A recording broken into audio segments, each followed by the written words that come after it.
Can you all hear me?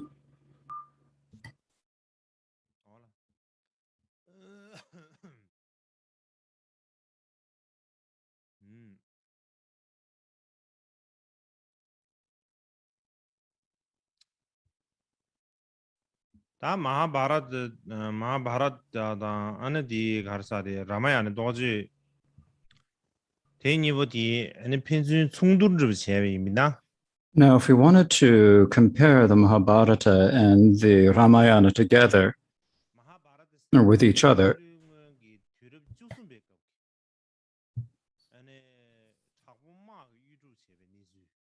the Mahabharata tells the story of a violent war that occurred in the 13th century BCE. And the area where this war happened was primarily in the regions around the area of Delhi. And it primarily speaks about the history of the Moon clan. So it's relating stories from a very ancient time. And the Ramayana picture probably speaks about events that occurred in around the 11th century BCE.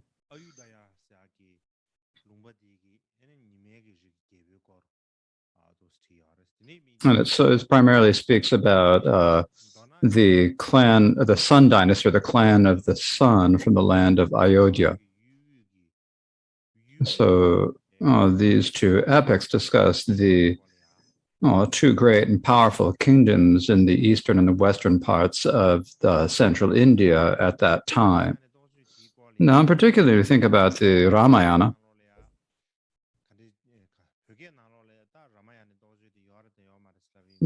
So if we wonder whether there's the Ramayana in Tibetan or not,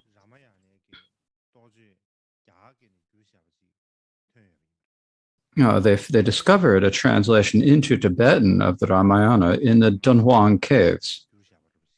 And it was translated in around the 9th century. So this is a very old translation. Likewise, in the 15th century, there was a student of Lord Tsongkhapa named Shangshengchong Drapa, who wrote a long poem related to the Ramayana. So this is called a very well-known verse epic based on the Ramayana.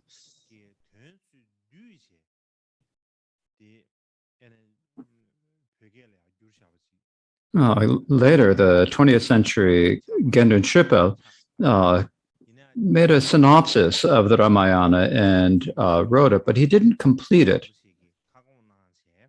So it's completed by his student, or Rakta Chetong. And so we can see this text as well. But for a complete translation into Tibetan, there's probably not a complete translation into Tibetan. But from what I understand, as someone in Tibet,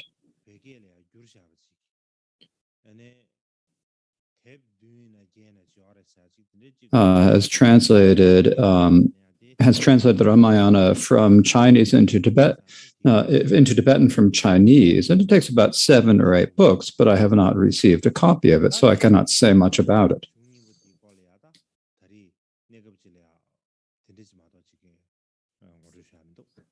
So that's about all I have to say in terms of an introduction to the two epics. Now, if I have an opportunity in the future, I, of course, can say more. So next, what I would like to speak about is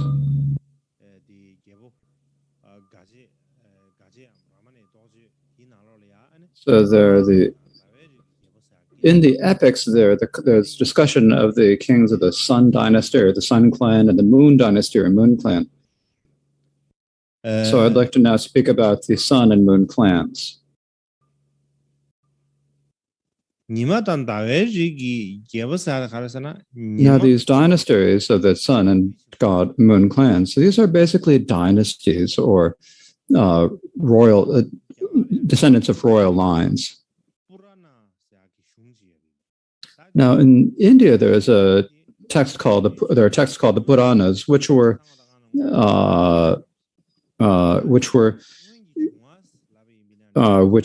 written later. Now these are probably can be called histories or texts on ancient events. And what it writes in these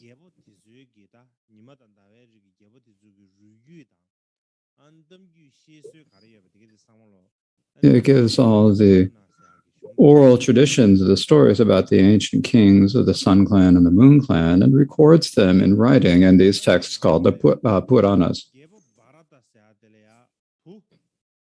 Now, in the Mahabharata, so there are two sons, one named Dhritarashtra and Pandu. And their sons and their descendants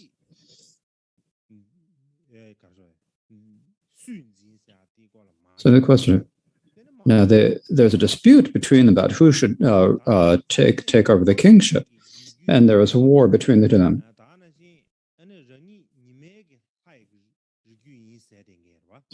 And also there was the line of kings of Kosala, who was in the line of the Sun Clan. Now, the other day we mentioned Manus, who's like the ancestor of all humans. So you could say it was his son or his grandson. In any case, there was a king Ikshvaku. And so the Ramayana tells about the story of the war within his descendants.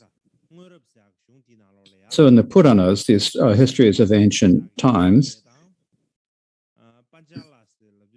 and so that when the Bharatas and the Panchalas, so when these Bharatas and the Panchalas fought their war, they'd come to the 93rd member of the Saurya dynasty, of the royal lineage of the kings. And in the Moon Clan, there had been 45 kings in the land in the line of the royal line.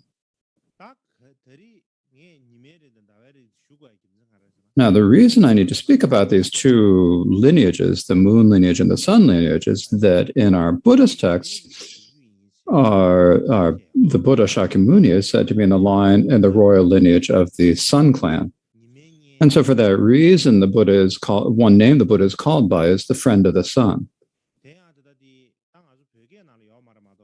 Now, this is not in Tibetan, but in Chinese, there is a text by Nagarjuna. Of course, there's some debate about whether it was written by Nagarjuna. It's disputed, but there is a text, a great commentary on the 100,000 lines Prajnaparamita Sutra.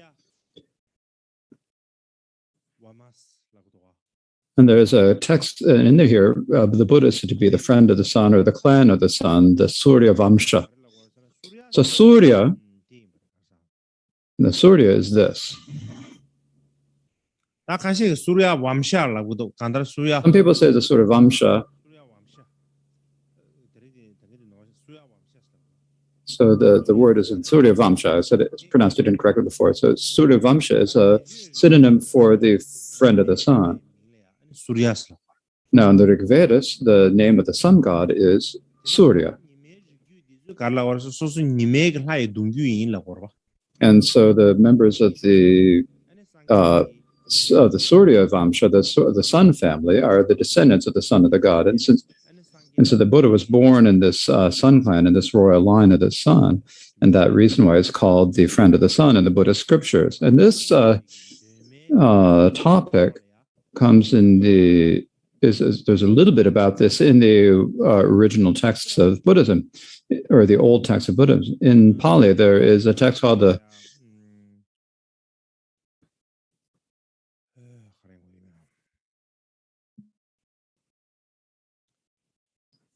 Sutriya Nipata. There is a text in the Pali Canon called the Sutta Nipata, called basically means the short text, the short sutra.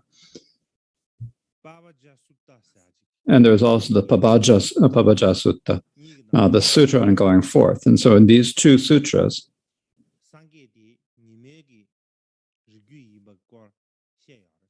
they discuss how the Buddha is in this royal line that descended from the sun.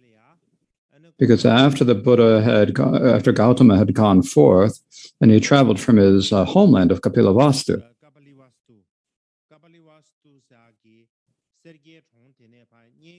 and so and on the way from Shravasti to Shravasti, he met the king of Magadha, Bimbisara. So he met King Bimbisara on the way. And when he met him, then what the Buddha said is, so this is basically my ancestry is the sun, and my clan is the Shakya. O king, I do not have any desire of desires and have gone forth from that home. So what he's saying there is that, so he's saying what his ancestry is, what his clan is. He's pointing that out. And so his ancestry is the ancestry of the sons, the clan or the caste of the sun. And as a clan is the Shakya clan.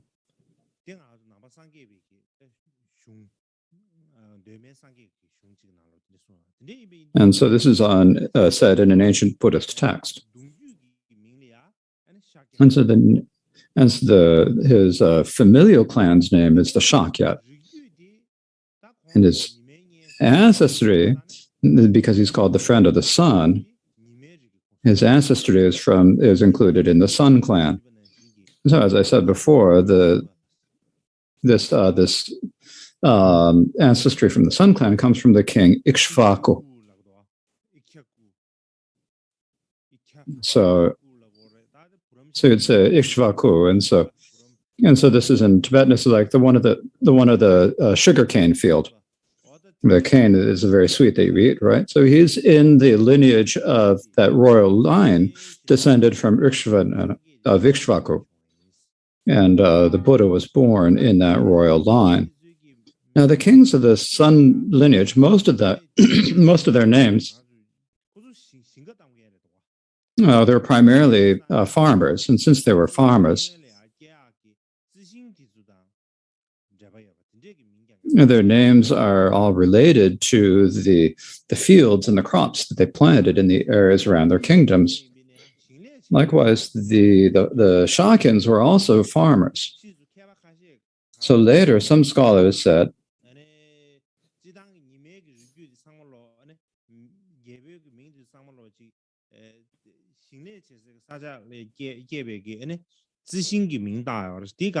all the names of the kings of the Sun dynasty or the Sun lineage were related to fields and agriculture. This shows that they come from a people of farmers. This shows that the Shakya is from a lineage of farmers. So actually, the Shakya clan was probably not a Kshatriya class. It was probably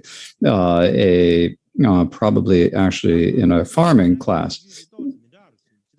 Actually, I think the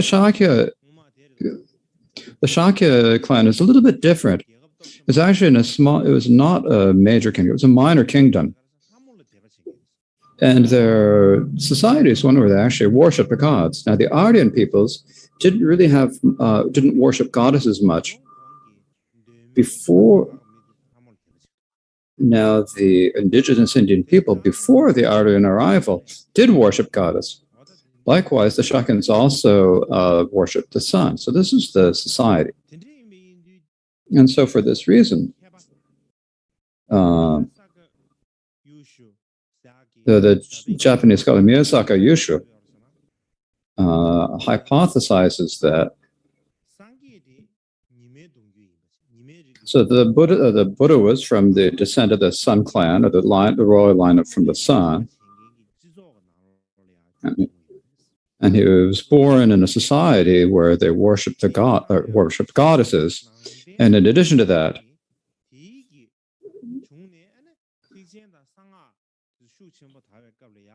And later, when the Mahayana secret mantra had spread after the origination of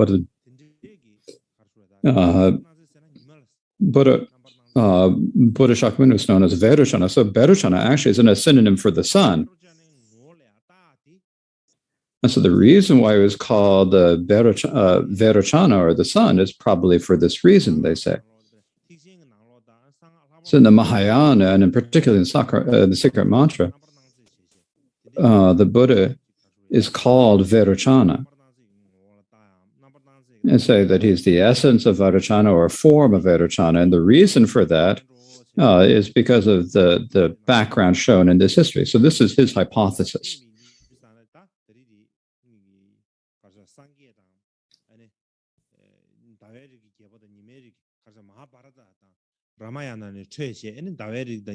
So here, to elaborate on the issue of the speaking about the Mahabharata and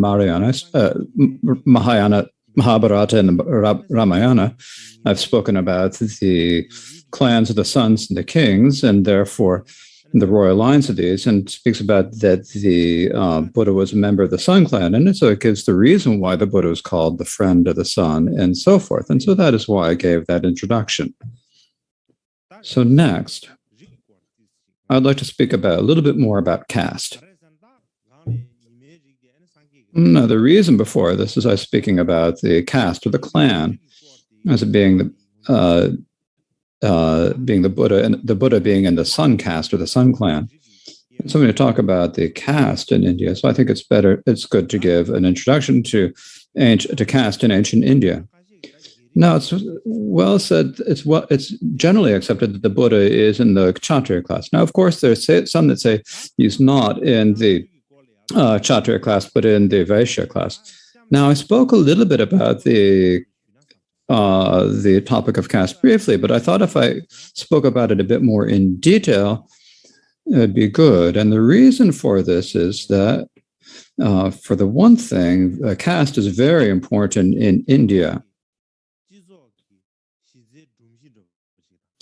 And the reason for this is that caste provides the basic framework of Indian society and the basis of the professions, because whatever job you're going to go, it goes on the basis of caste.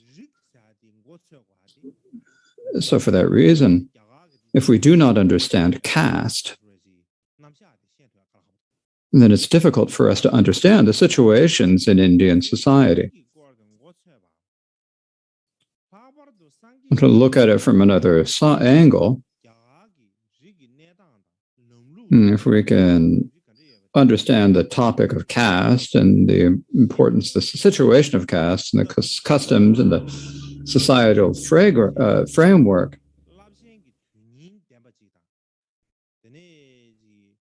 then we can understand why the Buddha's teachings had so much greater influence and were so more meaningful and spread so widely. And so we can only understand that if we understand caste. And so for that reason, I will now speak about caste.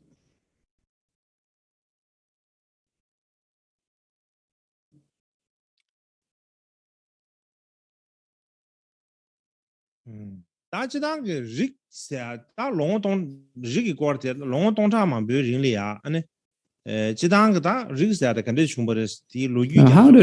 to give the historical background for how castes developed, as I said the other day, in terms of its geography or whatever angle you look at it, for a period of over 1,000 years, it basically had no contact with any other country. One reason is that it's surrounded on three sides by ocean, and in the past they didn't have the maritime technology. They didn't have good enough ships, since they weren't able to travel there by sea.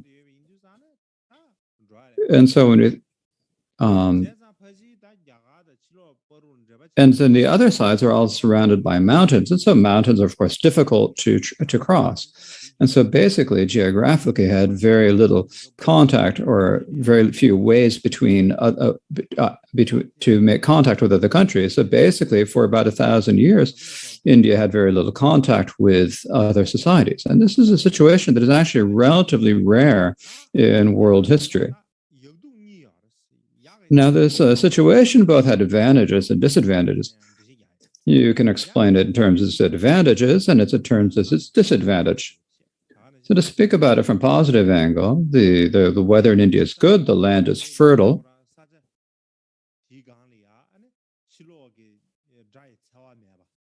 and so they could spend many years living there without much danger from external enemies and live in relative peace. And so for that reason, they were able to develop and sustain this really great Indian civilization. And because people had a good livelihood and they were living in relative peace, and only in that situation could the civilization really develop. And they had time to think about philosophy and so forth. If you don't have any food to eat and you have difficulties living, forget about philosophy. Forget about civilization. The first thing you're not even able to fill your own stomach. And so in order for civilization and philosophy to develop, the fundamental thing that you need is that you need to have peace in the society. When there's peace in the society, then people can relax. And then they are able to think about philosophy and so forth. So this shows that at the time, the basic livelihood in Indian society was good and that they had plenty of provisions. And so this shows that it's a good, fertile ground for developing philosophical views. After we think about the negatives, though, as the society gradually developed, they developed traditions. So many different complications, and they had many different complicated things that occurred. And as this happened, then they were used actually to limit the freedoms of the populace and to suppress the power of the people. They suppressed the rights and the freedoms of peoples. And so if we think about it, to understand the word caste, we first need to understand the word in Sanskrit. In Sanskrit, caste is called varna. Now, the original meaning of the word varna, now, of course, later the meaning changed. It's explained differently, but originally it meant color. It's like talking about white and red colors, right? So we're talking about color. Now, the reason that this is that at that time, the light-skinned Arya peoples came to encounter the dark-skinned indigenous people of India. Because the colors of their skins were different, they started to distinguish people based on the color of their skin. And so that became the caste. So I'm Aryan, they're not Aryan. How do you know? It's by the color of the skin. One is light, one is dark. And so they made the distinction based on the color of the skin and therefore used this word.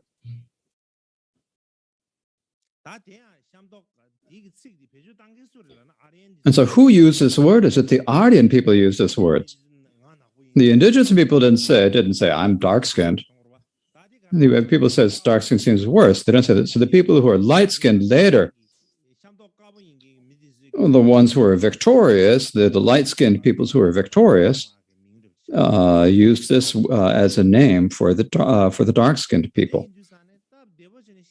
So to put it very simply, the word caste, or the word varna, at the very beginning, was first used as a way to distinguish the Aryan and the non-Aryan people. So later, there are many different explanations and so forth, but there wasn't much of that meaning at that time. However, later, some of the 21st century academics at that point talk about the distinction between the color. So it is not a question of the skin color. It is not a question of light or dark skin. The way we should understand it, they say, is that we divide the world into two, the light world and the darker. So talking about a color difference of the world. We Aryan peoples are from the white worlds, the light worlds, the better parts. And the indigenous people, the ones were indigenous to India, they were there from the dark world. So it's like they were barbarians who lived in darkness, and the Aryans were the light-skinned people. And so this is another explanation that some scholars give.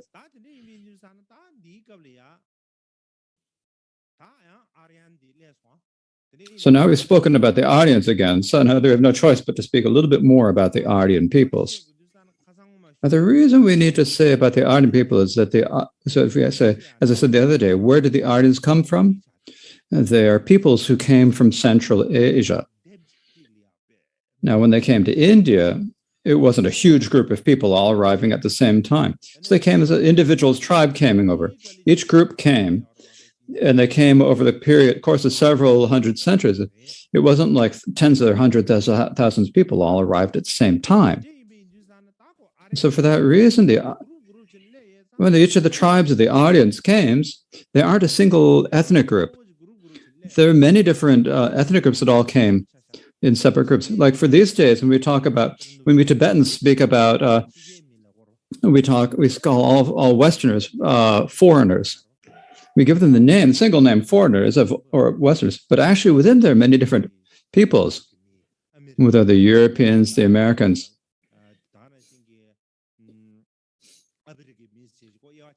And the African peoples and so forth, they're all described, but we call them all foreigners because they come from abroad. We call them, they're not from our people, so they come from outside our country. And so for that reason, we call them all foreigners.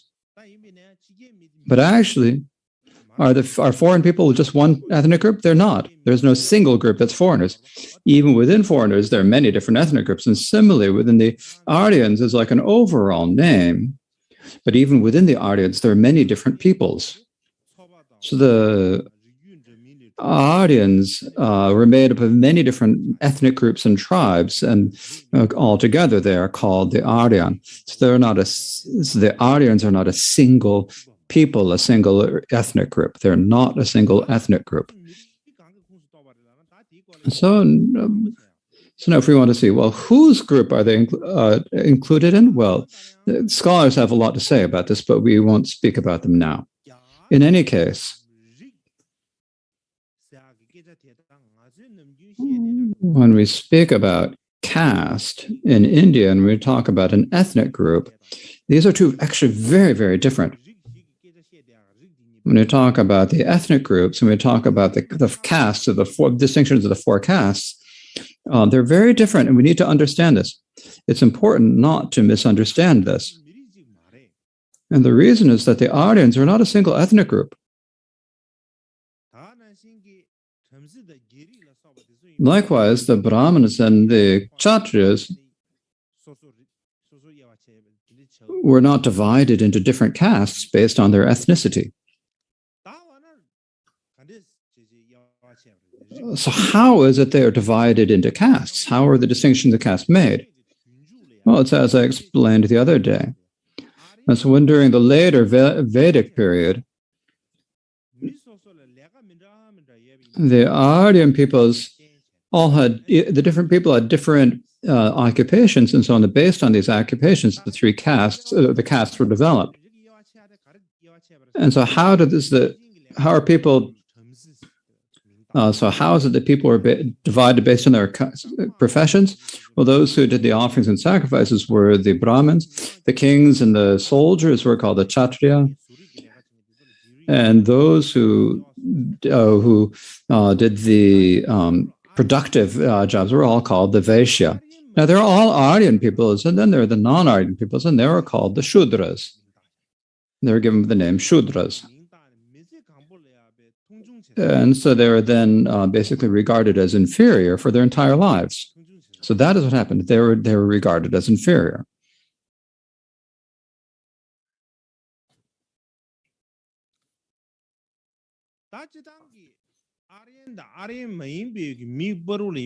So generally, we have spoken about how from the time that the Vedas first appeared, there was like in conflict between the Aryas. The Aryans just came in, and the people in India, the constant conflicts between the Aryans and the non-Aryan peoples, because one came from outside, and when they arrived, there was a lot of conflict in between the two, and so there was a lot of war and conflict, and it's not necessary to speak about that now.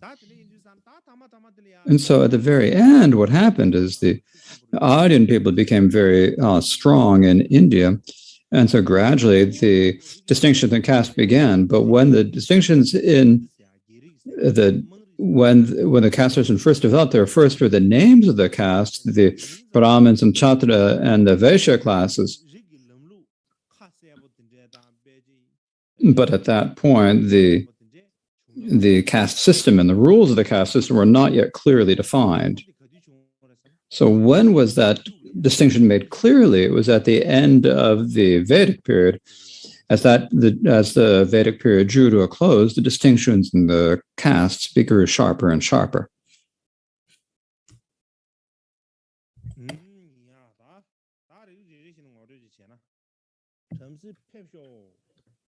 Now, so to give an introduction to the class now, the Brahmins come first. The Brahmin Leps came. And so the Brahmin came first, so I'll speak about him. And so what are the Brahmas? What is the Brahmin caste? These are the priests, the people who did all the rituals. And because they're the one who did the rituals, so at the beginning there weren't special people doing the rituals. Everyone was doing the rituals, but later there are people particularly who are performing the rituals. And the priests who did the rituals taught their son how to do the rituals, who taught their son, and out of this lineage passing down from father to son, they developed the Brahma caste. Likewise, at the end of the Vedic period, so during the later Vedic period, and earlier the rituals were very easy, and later they got more and more elaborate, more and more complicated. And in particular, during the later Vedic period, there were also several very powerful kingdoms. And so what happened is that the kings became very wealthy. And so they only did very elaborate rituals. And not just one or two elaborate rituals, but they continually performed the elaborate rituals. So, for example, like one king would do like a month-long ritual, and then another king would do a month-long ritual. So there were always continually elaborate rituals, and so you needed to have people who could do this. The reason is because you didn't have people who knew how to do it, because the rituals became so elaborate. And so who knew how to do it? It was the priests who knew how to do it. The priests who performed the rituals, they understood how to do this. And so for that reason, they gradually became very important. And they became more important than regular people, and also became superior to other people. And as it came to a superior position to other people, and then other people looked at them and saw, oh, they're different than everyone else. I think there's really something about them. People would recognize them like that. And people would also say, we don't know how to do these complicated rituals, so let's give all of them the responsibility for doing all the rituals. And so that feeling also developed at the time too. And so in addition to that sort of situation, in addition to that, the Brahmas would say various different things. They'd say kind of a little bit of trick. It tells stories, myths, stories that might have been true or might have not been true. The stories that the Brahmas came out of the forehead of Brahma and so forth. And they'd write this down and say that basically the Brahmas are just really incredible. And they write the stories and give some explanations of this. And when they did this, then everyone started to think that the Brahma caste was so important and sacred. And as that gradually happened, what happened is that the Brahmas had all of the authority for religion in their hands. Because at that time, what you had to do, if you wanted to practice religion, what you had to do was do a ritual. And because it was the Brahmins who did it, so for that reason, they took all the responsibility or the power of religion. Likewise, who made the connections between humans and gods? It was the Brahmas, because they're the ones who did the rituals, and the rituals are a way to make a connection between gods and humans. And who does that? It was the Brahmins who performed the rituals. And so like the phone or the connection between humans and gods, who held it? Not everyone had the phone. It was in the Brahma's hands. It was like the Brahmins had the phone for calling the gods, and if you didn't respect it, no one else could use it. And so like the Brahmins became like living gods. In our Tibet, there's like we've talked about the lamas and chogas being like living Buddhas. But what do they say in India? They say living gods. So who is that? That's the Brahmins. And so the reason why this is said is that in the Brahmanas, there's one called the Shatapatas. There's a text called the Shatapata Brahmana. It says that there are two types of gods. And those ones are the gods who are representatives of us. Those are the actual gods. And then there are gods to whom you give offerings. And those are the human gods. The people to whom you're generous are the human gods. There's also a text called the Manusmriti.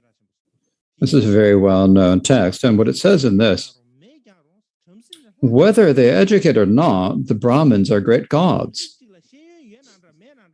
Whether a Brahmin has an education or not, they're great gods. So you can't criticize them for not being educated because they're great gods. So they considered Brahmins as being like gods. Fraxon is saying that the Brahmins are really good and they're really working hard to make it and they're really lifting themselves. But from an ashram, if you think about it the way things actually are, if you want to become an actual Brahmin who has all the characteristics of Brahmin, it's not so easy.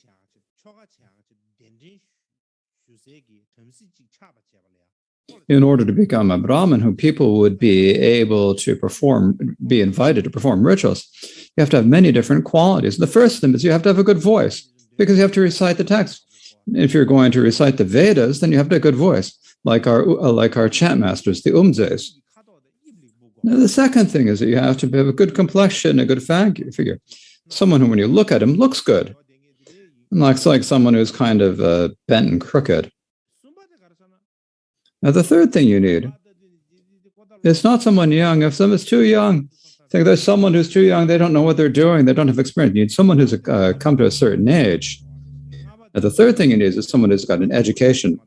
And then the fifth is someone who's got kind of stable in their behavior, not someone who's kind of frantic and hectic. And also the last is that someone who is just in does the virtuous conduct. So you have to have a lot of these qualities. And so it's not easy to be a Brahmin. So the Brahmins, they had to follow many rules. They had to, so many things they did. They had a lot of work that they had to do. They had a lot of responsibilities. So becoming a Brahmin was not actually very easy. Now, how did the name Brahma come? So the name came from Brahma. So in the beginning, we're talking about Brahma, is, as I said the other day, I mentioned the other day, how the four different priests to perform rituals. The Rig Veda divides the priests who perform rituals into four groups, and the last group is called the Brahmins. And so because of the name Brahmin, then the Brahmin caste came from that. However, later, people gave all sorts of different explanations of this, and so people then said that Brahma is the god Brahma, right? And so it said the son of Brahma. It says a son of Brahma, is what they said. If you say Brahma is a son of Brahma, and they give him a very high explanation. At the beginning, they weren't said to be sons of Brahmas, but as the Brahmas got more and more important, and when they explained it, then they said they're the god, the son of a god, the son of Brahma, a living god, and they explained it in many different ways. And okay, come on, let's bring on the kings. And I'll speak about the Kshatriyas. Now in Tibetan, we talk about the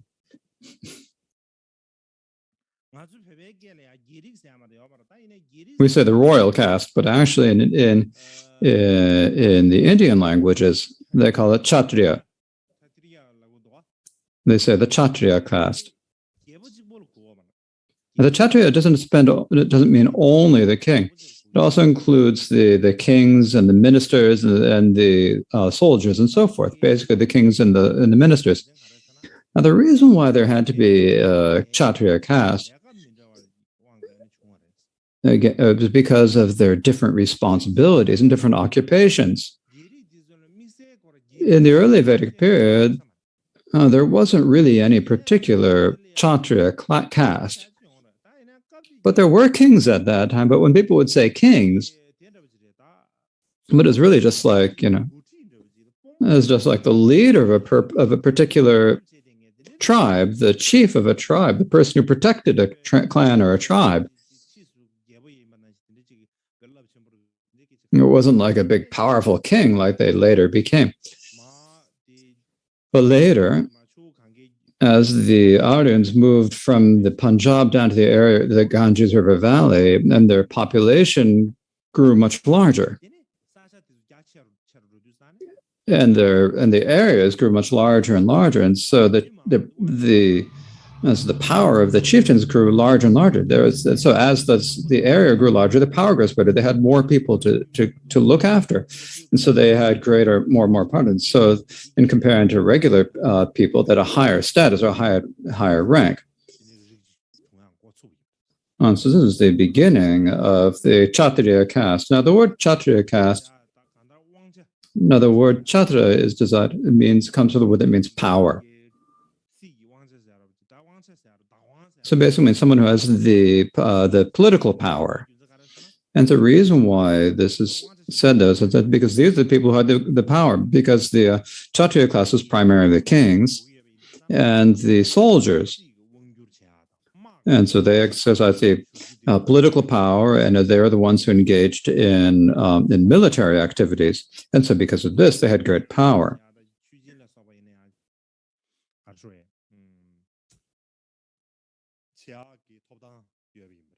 So for this reason, they also had the right to study the Vedas and so forth. Now, the third type of caste is the Vaishya caste. So now let's bring on the Vaishya caste. So it said that Vaishya means basically the common people, the farmers who did agricultural work. Oh, I need to bring them on. Okay, here he is. So this is the farmer.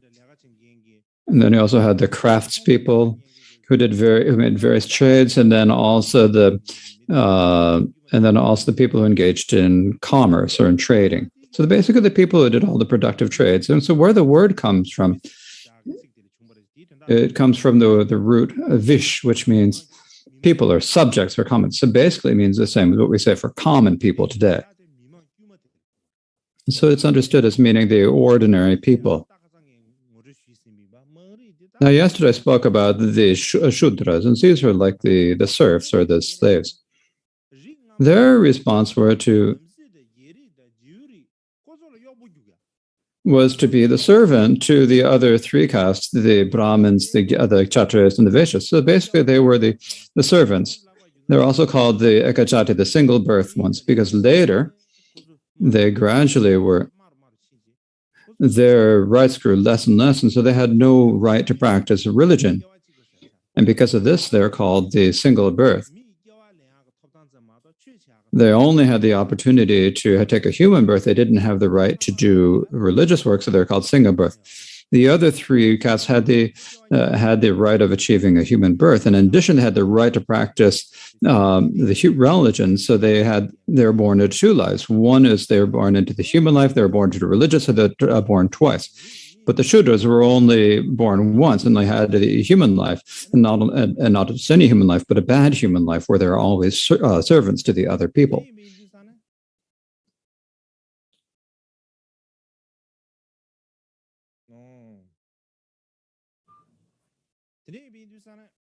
And so for this reason,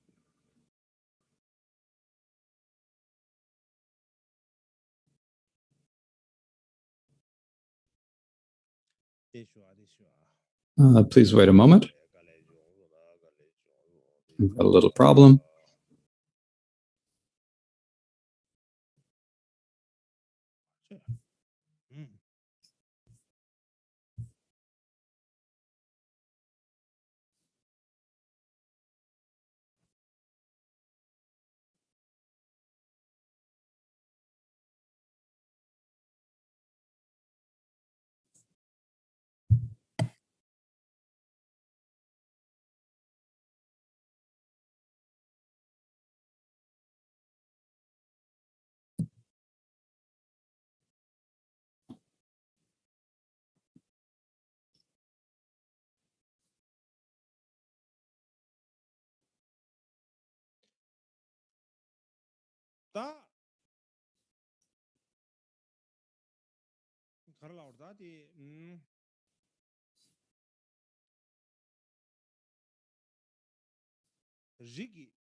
Now, if we speak about how the distinctions in the castes came about, it's actually very, very simple.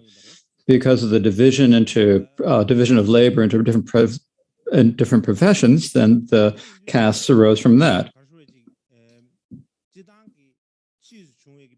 So many later texts describe the origins of the caste system in very different ways. There are many, they mix it with the various different legends and myths about how the distinction in caste arise. And so that, but if we think, it became unclear, later it became unclear how the caste distinctions actually arose. the actual origin was covered over by so many different legends and stories. It's difficult to distinguish them. But if you look at the ancient text, it's actually unclear how the distinctions arise. But if you do include some distincts, and some it's clear and some it's not. For example, there's a text called the Vayu Purana. That's because this is one of the oral histories. So there are many there are many of these Purana texts, or history texts, and what it says is that at first there is no distinction in caste. But later the Brahmins, or the god Brahma, divided people in different professions and made caste distinctions. So we can hypothesize from this is that at the beginning there was no caste distinction, but the caste distinctions arise later. Likewise, in the Mahabharata and the Ramayana, there is the myth about how the four castes rose from the Brahma's body, the Brahmins from Brahma's forehead, and the Kshatriya from his right shoulder, and so forth. Now, the way this is said is actually giving an example of it. Now, looking at the analogy itself is not looking about actually what it's saying. It does in actuality talk about how the castes arose. Now, within the ranks of the class distinctions, there are always continual conflicts between the Brahmins and the Kshatriyas. As I mentioned the other day, there are the seven sages, right? The famous ancient sages. And among them, there are two who are the most famous. One was called Vishvamitra, and one is called Vashishta.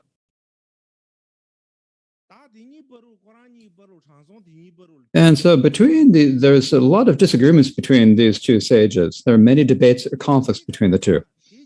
And what this shows is that the reason why they had such debates is that one was a Brahmin and one was a Kshatriya. And because of this, there were disputes. That's one way of explaining it. Now, not everyone says this, but some people do explain it in this way.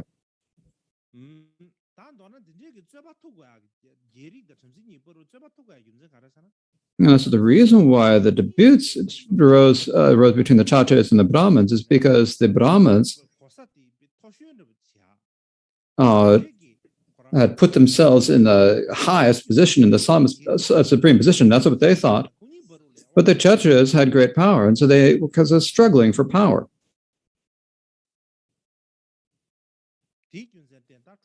And so for that reason, there were many disputes.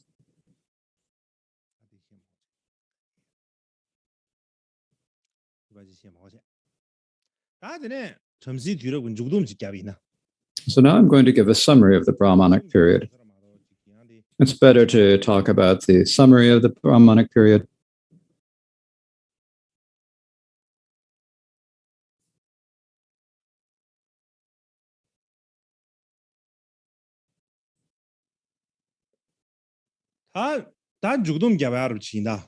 So I'm going to summarize it.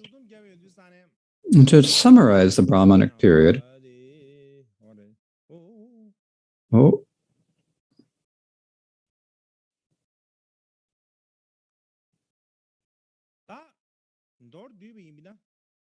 so to describe it in brief,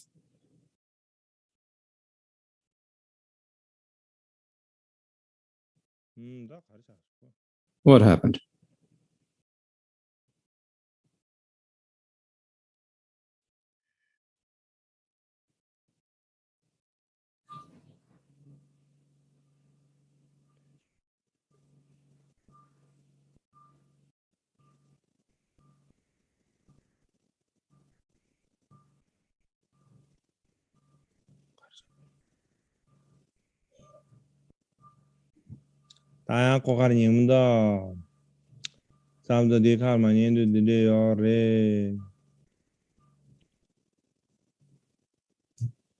Sometimes the computer doesn't do what I want it to do.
Voilà, start today du sane.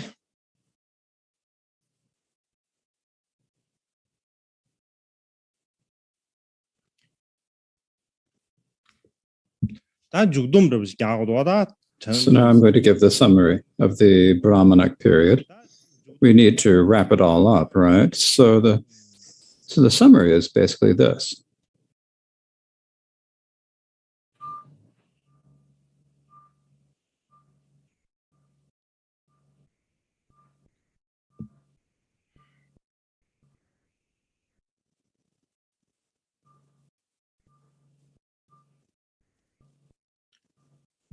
다 잠시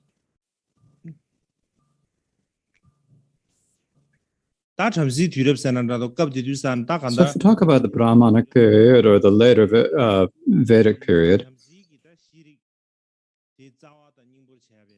this became like the time that formed the basis or the essence of Brahmanic civilization. And there had been great development in India and the cities. There were cities and there were royal palaces and many very elaborate houses. And people generally had good feelings towards their kings, and the agricultural improved. And at that time, the people paid taxes to the kings. And there were also judges who oversaw the laws and justice, and also the people like government workers, such as the except for the police. And people generally respected the laws and the police. But the the way they dispensed justice was really backwards. It's like very barbaric, actually. The way they decided things was the determinant of whether you were guilty or not. How did they examine this? They'd break some piece of burning metal, they'd put some iron in and they'd make it sort of red hot iron, and they'd make you touch it with your hand. And if your hand was burned, then you're guilty, and they'd punish you. If your hand wasn't burned, then they'd let you go. So basically, whether someone is guilty or not, when they touch the iron, so see whether if his hand if it didn't burn, then that's their lucky day. And if their hand burnt, then they were punished, no matter whether they're guilty or innocent. And particularly in the Polish royal palaces at that time, the palaces are very important places because, like, they're hubs for education. They were like schools. And the reason is because at that time, all the learned people in the area would gather in the royal palaces and hold discussions. And there are the priests, the royal priests.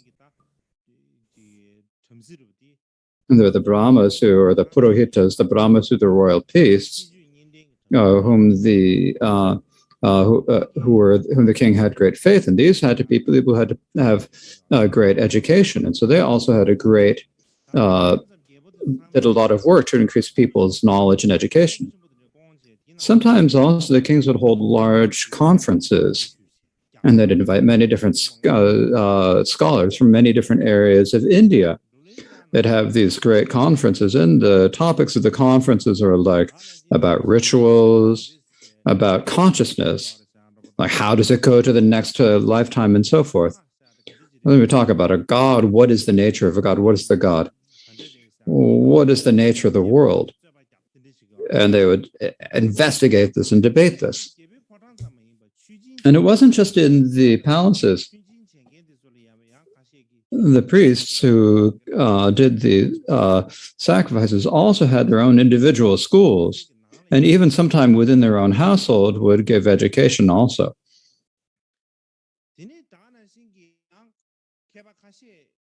Similarly, there are also some scholars, some Brahmins, who would go into the forests to live in solitude. In any case, most of the Brahmins of that period always had students around them. And because they had the students, then of course they would be inspired and get some sort of a new view, or get some sort of a new sometimes they'd be inspired to get a new view or a new understanding, new experience, and they'd teach it to their students, who would then record it in writing. And so for this reason, people of later eras are able to understand the experience and the realization and views of the people of that period. So basically, in terms of comparison with the early period, the Brahmanic period was a era where there was much more education. And in terms of households and the society,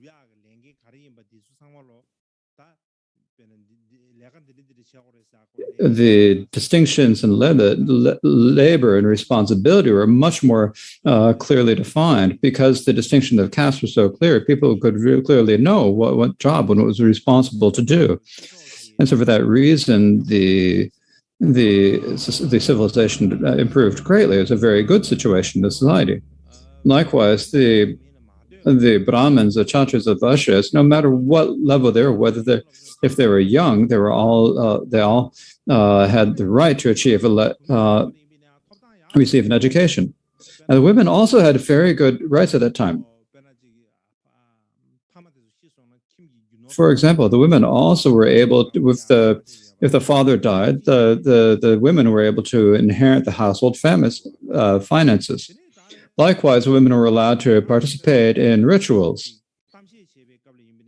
And when there were conferences and meetings and so forth in public, then women had the right to speak. And whether think about the teachers who gave education, or the political workers, the government workers, there are also many images of women. That is, there were many women who could be seen to do these societies. No, so the relation between the genders, that women did not have the same level of freedom as they do in current Western societies, but they did have a certain degree of freedom and independence.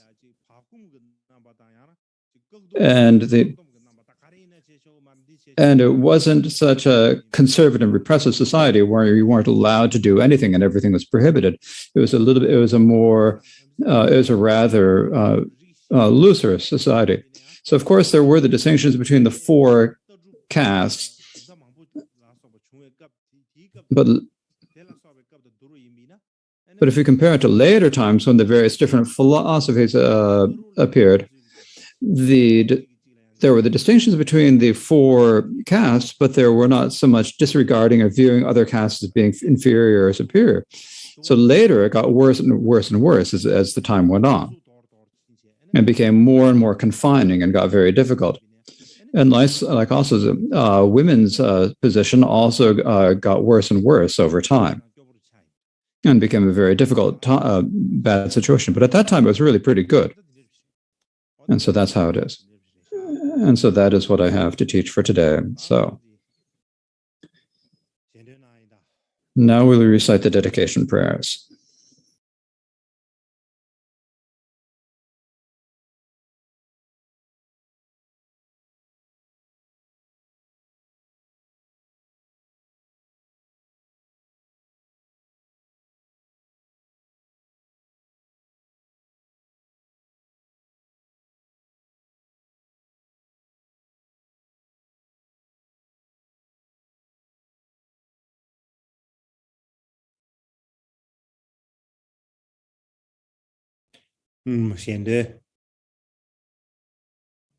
Please recite the dedication prayers.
So it seems that I will have to recite the prayers.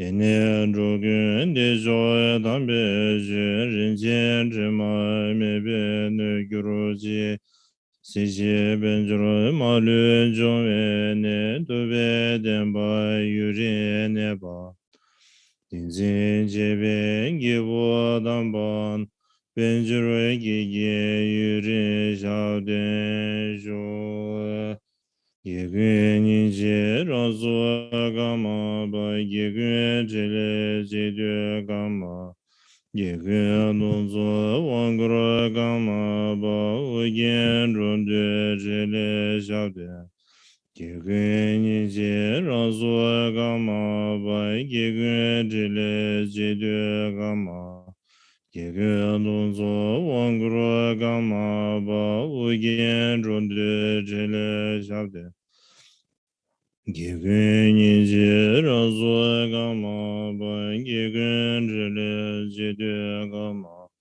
gegen nunzo wangra gama ugen ronde jele jade so wala so dadi laso